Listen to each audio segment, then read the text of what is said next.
It was just a portrait of a mother and her daughters, but look more closely at their hands. Dr. James Mitchell had spent 15 years studying photographic archives at the New York Historical Society, but he had never seen anything quite like this. The portrait arrived in a donation box from an estate sale in Brooklyn, dozens of glass plate negatives wrapped in yellowed newspaper from 1923. Most showed typical late 19th century scenes: stern-faced merchants, wedding parties, children in Sunday clothes, but one image stopped him cold. 3 women stared back through time. A mother, perhaps 40 years old, sat centered in an ornate wooden chair. Her daughters, who appeared to be in their late teens or early 20s, stood on either side. All 3 were African American, dressed in their finest clothes, high-collared dresses with intricate lacework, their hair styled with obvious care. The formal studio backdrop showed a painted garden scene, common for the era. What struck James wasn't the composition or the subject's dignified expressions. It was their hands.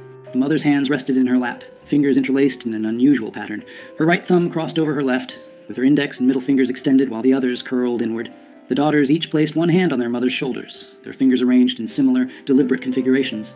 James had examined thousands of Victorian-era portraits. Subjects typically kept their hands still, folded naturally or resting on props. Photographers of that period demanded absolute stillness during the long exposure times. Every detail was intentional. These hand positions looked too specific, too purposeful to be coincidental. He lifted the magnifying glass, studying the negative more carefully. In the bottom right corner, barely visible, someone had etched tiny numbers into the glass. NY 1892-247. James couldn't shake the image from his mind.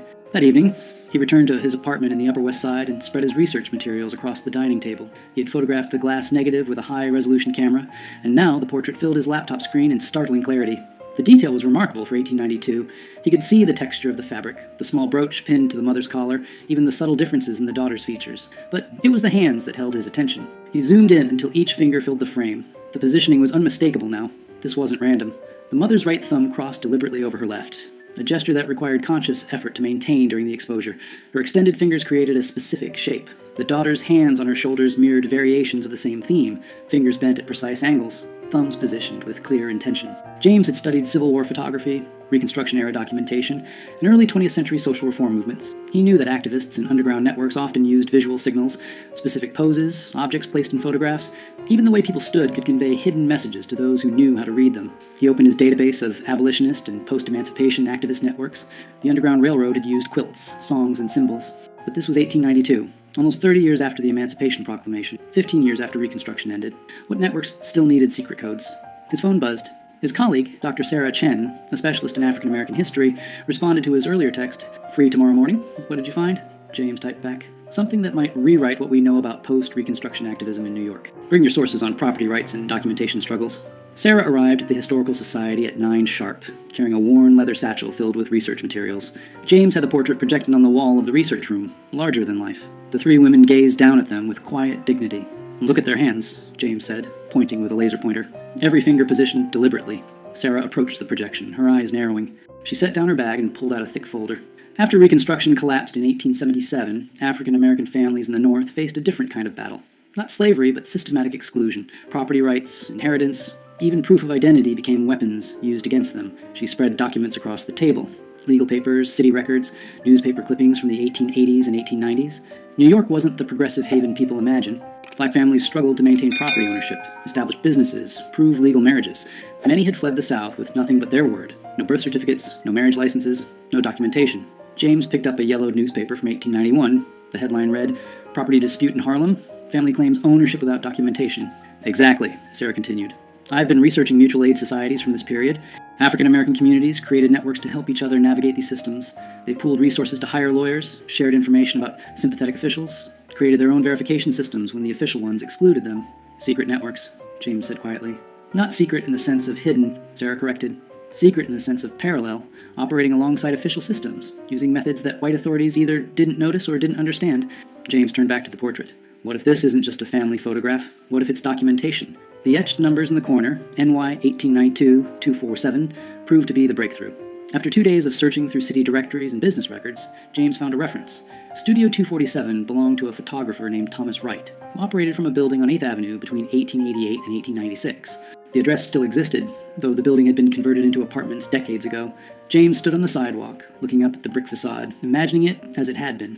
Wright's studio would have been on the second floor, with large north-facing windows to capture the soft, even light preferred for portraits. Research into Wright himself revealed something unexpected. Thomas Wright was white, born in Massachusetts in 1851, trained as a photographer in Boston. He moved to New York in 1887 and established his studio in a neighborhood that was becoming increasingly diverse. Irish immigrants, Italian families, and a growing African-American community migrating from the South. But Wright's clientele was unusual for the era. While most white photographers either refused to photograph black clients or charged them significantly more, Wright's advertisements appeared in African-American newspapers. His studio welcomed all customers at equal rates. Sarah found an interview Wright gave to a small, progressive newspaper in 1894. He spoke about photography as a tool for dignity and documentation, arguing that every person deserved a quality portrait regardless of their background. Between the lines, James sensed something more, a quiet activism, a deliberate choice to serve a community that others excluded. He was an ally, Sarah said, reading over James's shoulder. And if these hand positions are codes, he would have been the one who helped create them, documented them, distributed them. James contacted Dr. Marcus Thompson, a cryptography historian at Columbia University who specialized in visual communication systems.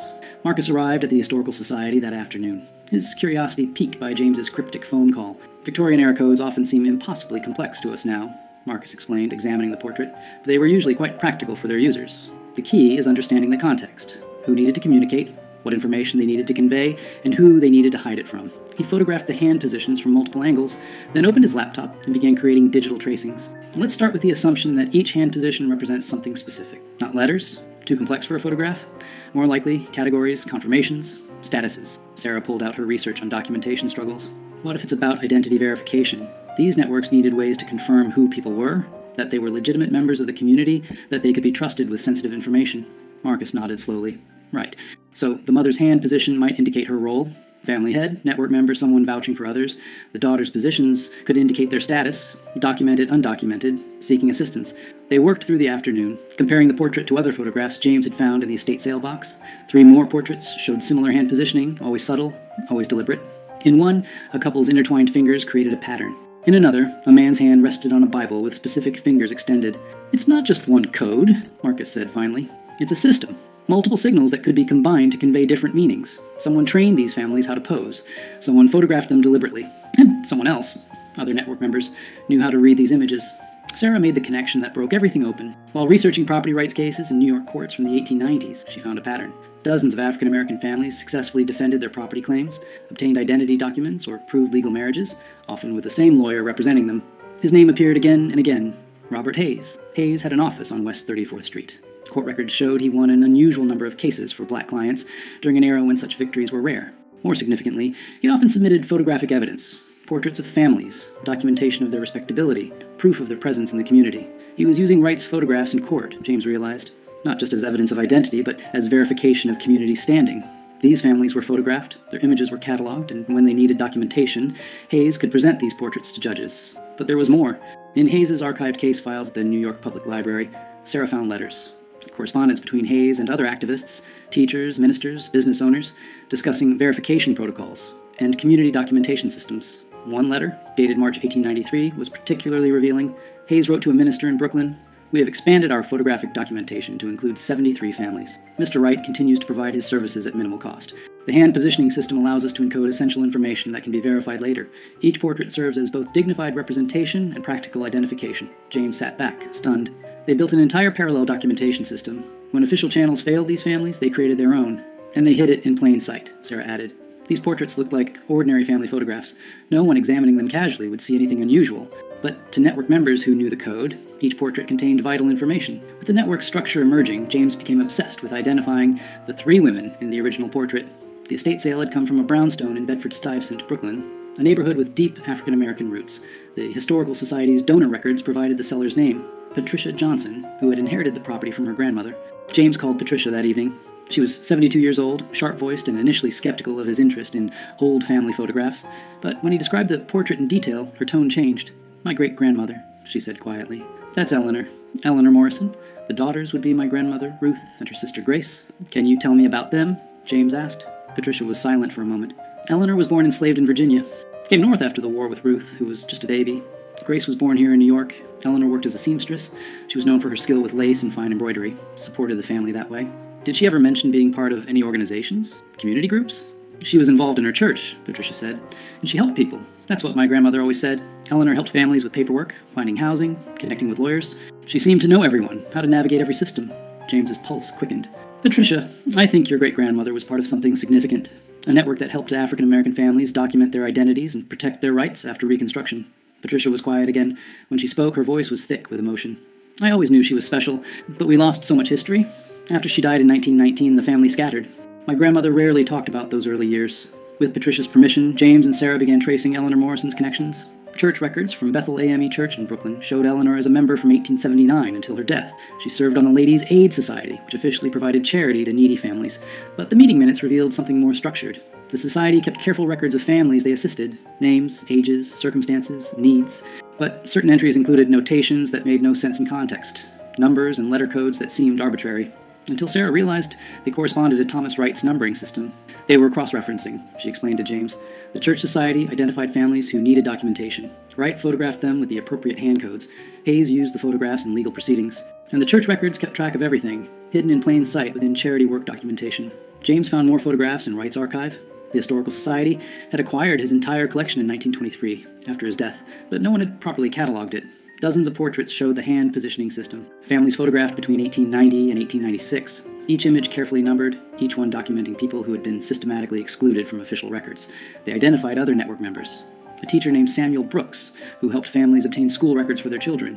A clerk in the city property office named Mary Chen, who processed deeds and made sure paperwork was properly filed. A minister named Reverend James Washington, who performed marriages and provided certificates when official channels refused. Each person had taken quiet risks, used their position to help, operated within a system designed to exclude the people they served. Together, they had created something powerful, a shadow archive that preserved dignity and protection when official America offered neither. 3 months into their research, James and Sarah organized an exhibition at the Historical Society. They displayed 20 portraits from Wright's collection, each showing the hand positioning system, each accompanied by the story they had uncovered about the family photographed. Patricia Johnson attended, seeing her great-grandmother's portrait properly honored for the first time. She brought her daughter and granddaughter, 4 generations of Eleanor Morrison's descendants, standing before the image that had started everything. But the exhibition's most powerful moment came when other descendants arrived. James and Sarah had located families connected to 12 of the photographed individuals. Each had pieces of the story, fragments of oral history, old letters, faded documents that suddenly made sense within the network's context. An elderly man named Thomas Hayes stood before a portrait of his great-grandfather, the lawyer Robert Hayes, photographed with his hands positioned in the same deliberate code. I always heard he helped people, Thomas said quietly, but I never knew the extent. Never knew he was part of something this organized. A woman named Grace Brooks examined a portrait of Samuel Brooks, the teacher. My family said he was arrested once, in 1895, for helping a family obtain false documents, but the charges were dropped. And looking at this now, I don't think the documents were false. I think he was helping people get the documentation they deserved, but were denied. The New York Times covered the exhibition. The article ran with the headline, "Hidden in Plain Sight, How Post-Reconstruction Activists Built a Secret Documentation Network." Within days, historians from across the country contacted James, sharing similar findings from their regions. Parallel networks in Philadelphia, Boston, Chicago, all operating during the same period, all using subtle codes and photographs to document and protect African-American families navigating hostile systems. 6 months after discovering the portrait, James stood in the Historical Society's conservation lab, carefully handling the glass plate negative. They had digitally restored dozens of Wright's photographs, each image now preserved and accessible to descendants and researchers. The mother and daughter's portrait had become iconic, reproduced in textbooks, featured in documentaries, displayed in museums. But for James, its power remained personal. He thought of Eleanor Morrison, born enslaved, who had built a life of dignity and purpose in New York, who had helped countless families navigate a system designed to exclude them, who had posed for this photograph with her daughters, their hands carefully positioned in a code that would preserve their place in history. Patricia Johnson had donated Eleanor's personal papers to the Historical Society, letters, a diary, business records from her seamstress work. In the diary, Eleanor wrote about the photograph. "Had our portrait made today. Mr. Wright is a kind man, understands what we are building. The girls were nervous, but I told them this picture will matter. Someday, people will see what we did here." She had been right. The photograph had mattered. It had preserved not just their images, but evidence of their resistance, their ingenuity, their refusal to be erased. Sarah had traced 63 families through the network, documenting how they had obtained property deeds, legal marriages, business licenses, and school records, fundamental rights that should have been automatic but required elaborate workarounds to achieve. The network had operated from approximately 1888 to 1897, helping hundreds of families before gradually dissolving as some activists died, others moved, and new systems emerged. Thomas Wright had died in 1923, his contribution largely forgotten. Robert Hayes had continued practicing law until 1910. Eleanor Morrison had lived to see her daughters married and established, her work continued by others. The network hadn't solved systemic injustice, but it had provided practical help to people who needed it desperately. James met regularly with descendants now, collecting oral histories, connecting families who shared this hidden heritage. The portrait had become more than historical evidence.